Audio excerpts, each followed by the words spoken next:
สาเหตุที่สองคนที่ว่าติดถ้ำนะออกมาบ่ได้เนาะก็ย้อนว่าผีแม่ไม้นี่บ่ออกมา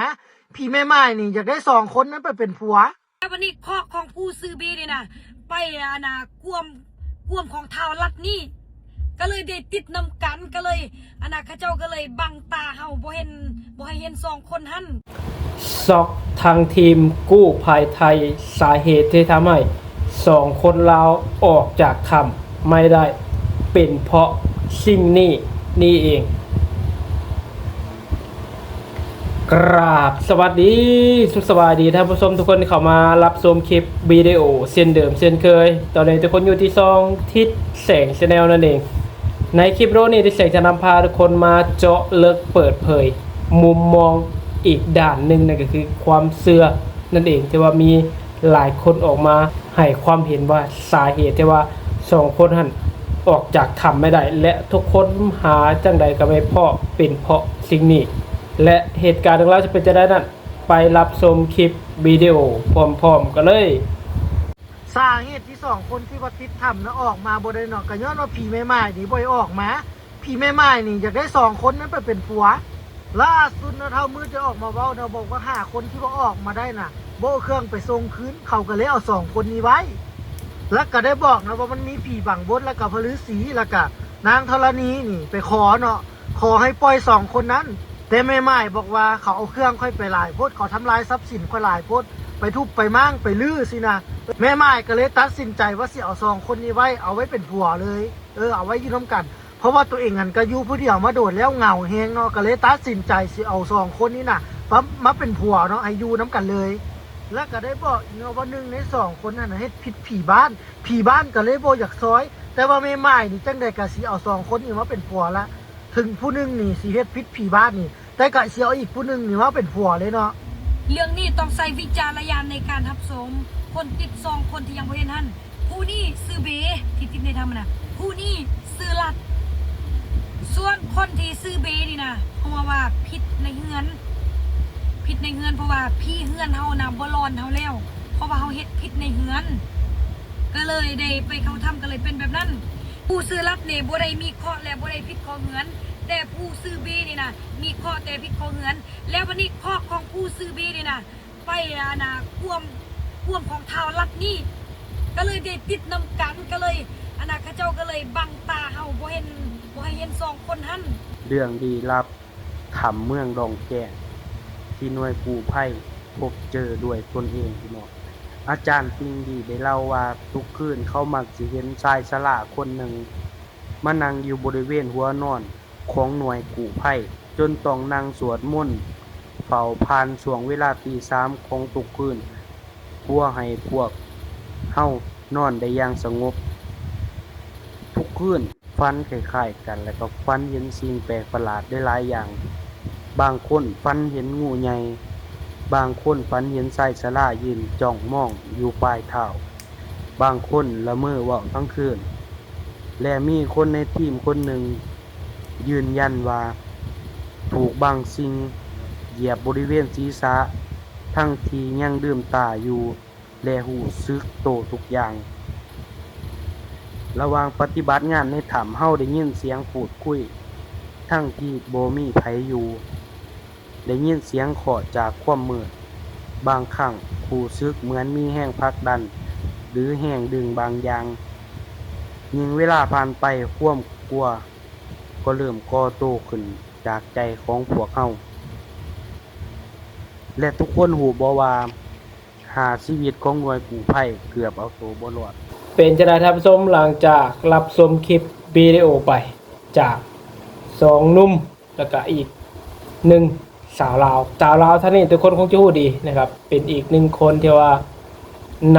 ำเครื่องบริจาคไปแจกให้กับทีมกู้ภัยไปแจกให้กับผู้ประสบภัยผู้ที่ว่าติดถ้ำท่านผู้ชมก็เป็นสิ่งนึงเป็นเรื่องราวอีกสิ่งนึงที่ว่าน่าชื่นชมและเฮามาเข้าประเด็นท่านผู้ชมเกี่ยวกับเรื่องราวที่ว่า2หนุ่มกับ1สาวลาวที่ออกมาอันนี้ก็เป็นเฮามองไปได้อีกด้านนึงในคลิปวิดีโอนี่คือจะตัดวิทยาศาสตร์ออกไปจะนำไสยศาสตร์ความเชื่อต่างๆเข้ามานั่นเองเราทุกคน มามองในอีกด้านหนึ่งเลยคือด้านไสยศาสตร์ก็คือหาคนหันท่านผู้ชม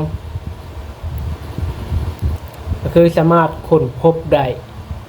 ในเวลาที่ว่าเหมาะสมแต่ว่า2คนท่านผู้ชมทางทีมกู้ภัยฝั่งไทยทั้งทีมกู้ภัย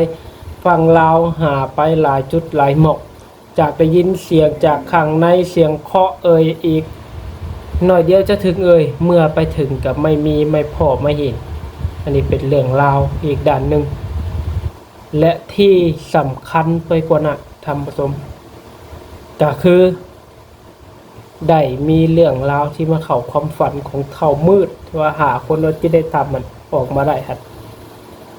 ก็คือได้ฝันถึงพญานาคท่านผู้ชมเดี๋ยวบอกอีกอย่างนึงก็เป็นเจ้าที่ในถ้ำหั่นแหละบอกว่าจะไม่เอามาให้พวกเขาหันออกจากถ้ำไปเพราะว่าลบลูหรือเขามาคุดเงินคุดคำบอกต่างๆแต่เท้ามืดเมื่อได้ฝันแล้วฝันซ้ำฝันซากท่านผู้ชมจึงตัดสินใจในการโยนของที่ว่าได้มาหันทิ่มไปให้บดเบาอย่างแล้วขอเพียงแต่ตัวรอดและมาเพียงแต่เท่าใดมือต่อมาท่านท่านผู้ชมกู้ภัยฝั่งไทยก็ออกไปโผล่ตรงที่ว่าน้ำหันแล้วก็ไปพบหาคนหันเป็นเรื่องราวอีกด้านนึงที่ว่าปาฏิหาริย์หากว่าเขาเจ้านี่ไม่ถิ่มเงินไม่ถิ่มทองไม่ถิ่มคำหรือไม่ถิ่มสิ่งที่เขาเจ้าขุดมาหันส่งคืนเจ้าทินเจ้าทาน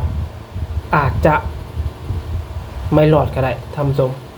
ทีมกู้ภัยอาจจะมองไม่เห็นก็ได้นี่ก็เป็นเรื่องราวความเชื่อด้านนึงที่ว่าเท้ามืดเพิ่นบอกและเพิ่นก็ออกมาเป็นพยานออกมาเว้าแล้วท่านผู้ชมไม่ได้มีการสร้างเรื่องเท็จต่างๆขึ้นมาจากการที่ว่า2คนได้ถามท่านผู้ชมก็ยังมาเข้าความฝันเราอีกเกี่ยวกับที่ไม่พบไม่เห็นต่างๆหันพอเจ้าที่เจ้าทานมาเข้าฟังเท้ามืดก็ถึงขั้นกับว่ากลัวเลยแล้วท่านผู้ชมจะไปหาครูบาอาจารย์อยู่ในวัดในวาเพิ่นท่านผู้ชมและเท้ามืดก็เปลี่ยนชื่อแล้วท่านผู้ชมเป็นภูผาหน้าที่นี่ในมุมความคิดเห็นส่วนตัวของทิศแสงแล้วท่านผู้ชมก็คือทุกสิ่งทุกอย่างที่ทำได้คือทำไปเลยทำสมไม่ต้องสนผู้อื่นและที่สำคัญก็ขอเป็นกำลังใจให้กับคู่2เมียถ้ามีลูกหน่อยทำสมจะมาเฝ้าเกิดมาทำทุกวันเลยเพื่อรอข่าวดีว่าจะพบผัวของตัวเองเมื่อไหร่นี่ก็ขอเป็นกำลังใจให้อันนี้ในมุมวิทยาศาสตร์ในคลิปนี้ก็คือตามที่แสงได้ออกไปคือตัดออกไปก่อนมาในมุมไสยศาสตร์หลายคนบอกว่าอาจจะไปสู่เมืองบางบดท่านผู้ชม2คนอาจจะลงพัดลงทางต่างๆไปอีกมิติหนึ่งของโลกใบนี้ก็คืออยู่อีกมิติหนึ่งก็คือเขาบอกอีกความหนึ่งก็คือเมืองบางบดนั่นเองเมืองบางบดเมื่อเข้าไปปุ๊บท่านผู้ชมอาจจะอยู่มิติหนึ่งก็คือจะไม่เห็นเลยคนหาอย่างไรก็ไม่เห็นคือจะอยู่ที่นั่นเลยก็คือคนทั้งคนจะจับเอาอยู่ที่นั่นเลยและ2มาก็เป็นเจ้าที่หรือผีแม่ไม้ต่างๆที่ว่าจะเอาไปอยู่นำบังตาทั้งที่ว่าอยู่แท้ๆอยู่ใกล้แต่กู้ภัยมาถึงแท้ๆท่านผู้ชมส่องตากันแท้ๆแต่มองไม่เห็น2คนนี้ว่าผีบังตาไม่ให้ทีมกู้ภัยเห็นเพราะว่าได้ยินเสียงขอความช่วยเหลือได้ยินเสียงเคาะจากในถ้ำต่างๆแต่เมื่อเจาะไปขุดไปแล้วยังไม่เห็นอันนี้ก็เป็นเรื่องราวนึงที่ว่าแปลกประหลาดใจและต่อมาท่านผู้ชมสิ่งที่ว่าหน้าว่าและย่านที่สุดก็คืออาจารย์จิ้งหรีดได้พูดทำสมทุกคืนที่ว่าถึงแบบเวลาดึกค่ำคืนดึกตอนค่ำคืนดึกจะมิดเงียบเลยอาจารย์จิ้งหรีดนอนไม่ได้นอนทำสมต้องออกมาสู่ภาวนาเพราะว่าได้พบเห็นผู้เฒ่าแบบพวกวิญญาณต่างๆนี่เล่ร่อนดิออกมาเห็นอยู่ยืนอยู่หน้าถ้ำแบบงมๆแบบดำสุดขาวต่างๆที่ว่าโผล่ออกมาเป็นบางอย่างนี่ก็เป็นเรื่องราวที่ว่าฟังแล้วขนลุกในมุมไสยศาสตร์ในมุมความเชื่อนั่นเอง อาจารย์เต็งลีก็พบกับหลากหลายเรื่องราวในถ้ำหันเราก็ไม่พูดหมดเพราะว่ากลัวที่ว่าคนอยู่ในถ้ำหันจะกลัวนั่นเองเมื่อกลับจากประเทศไทยเพิ่นก็พูดว่าจะเป็นการพบเหล็กไหลจะเป็นการพบดวงวิญญาณพบปีศาจนางไม้เจ้าที่เจ้าทานบอกได้เลยว่าอาจารย์เตลีอีกเป็นอีกหนึ่งบุคคลท่านผู้ชมที่ว่ามีเส้นที่ว่าสื่อสารกับสิ่งลี้ลับได้ก็ว่าได้และเขาย้อนมาในมุมนอกถ้ำท่านผู้ชมก็คือกับสาวลาวเจนอมและท่านผู้ชมเพิ่นได้บอกว่า2คนลาวนี่ก็คือได้พิษผีเฮือนพิษที่พิษคลองอยู่ที่เฮือนและผีเฮือนก็ไม่คุ้มครองนั่นเองที่ไทย2คนหั่นมันสามารถช่วย2คนหั่นจากเจ้าที่จากผีสางนางไม้จากแม่ไม้จากพญานาคออกมาได้ว่า2คนนี้ทำพิษผีเฮือนหากกรณีว่า2คนนี้ไม่ได้ทำพิษผีเฮือนแบบที่กับ5คนหันปกติเชื่อว่าอาจจะพบ2คนนี้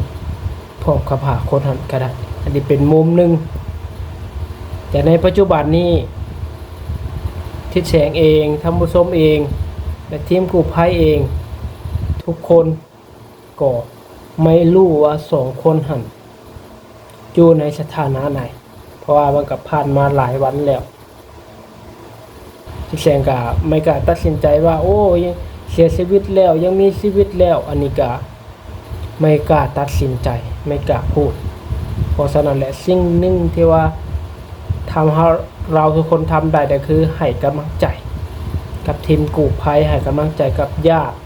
ให้กำลังใจกับลูกเมียที่ว่าถ่าส่งคนนั้นออกมาเพื่อให้รอดปาฏิหาริย์ส่งคนนั้นพบกับข้าวปลาอาหารได้ออกไปอีกจากมุมหนึ่งของถ้ำได้มีการบรรเทาการกินกันอยู่ต่างๆหรือว่าสุดท้ายแล้วส่งคนนั้นสามารถออกจากถ้ำมาได้เองนี่ก็เป็นสิ่งหนึ่งที่ว่าภาวนาให้มันเป็นจริงว่าลูกเมียหันทำผสมเป็นเรื่องราวที่หนักอินดูสงสารที่ว่าคองคอยมีลูกมีภาระรอถาผัวออกจากถ้ำก็คือแต่ละวันจะขึ้นมาหน้าถามเพื่อถามข่าว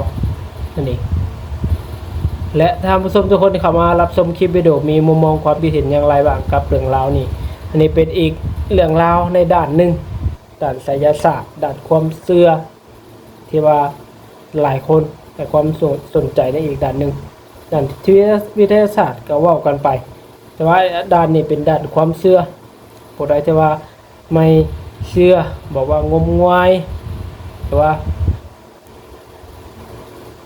ไม่มีจริงอะไรยังไงก็ปล่อยผ่านไปได้นะครับและทุกคนมีมุมมองความคิดเห็นอย่างไรบ้างก็สามารถคอมเมนต์ในใต้คลิปวิดีโอได้พบกันในคลิปหน้าสำหรับคลิปนี้ขอกล่าวคำว่าสบายดีสวัสดีครับ